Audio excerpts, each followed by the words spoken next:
मेरी grand mother यानी कि मेरी नानी की डेथ हो गई थी जब मैं 7 साल की थी।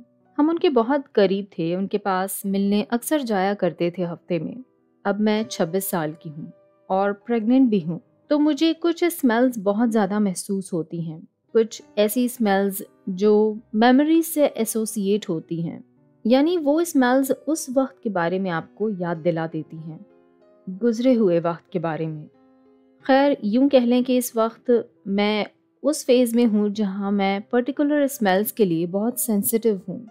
बता दूँ कि मेरी मॉम को कैंसर डायग्नोज हुआ है, जो देर से पता लगा और अब काफ़ी ज़्यादा फैल चुका है, तो उनकी ट्रीटमेंट्स चल रही थी। मेरी मॉम को हमने एडमिट करवा दिया था और तकरीबन 2 मंथ्स तो हम वहाँ एडमिट रहे होंगे। उनका ट्रीटमेंट चलता रहा और इस बीच हम उनके पास विजिट के लिए आते जाते थे। मॉम के हॉस्पिटल रूम में दूसरा बेड खाली पड़ा था। खिड़कियां, दरवाजे सब अच्छे से बंद रहते थे। एक दिन विजिटिंग के आखिरी वक्त में मैंने अपनी मॉम के कमरे में हॉस्पिटल में बहुत अजीब सी स्मेल महसूस की। ये स्मेल मैंने अपनी नानी के वक्त में महसूस की थी। ये सूंघते ही मुझे वो वक्त याद आ गया, नानी वाला। जैसा कि मैंने कहा, मुझे स्मेल से मेमोरीज क्लिक हो जाती हैं। तो ये स्मेल मेरी नानी के वक्त मुझे आती थी, उनके आखिरी वक्तों में।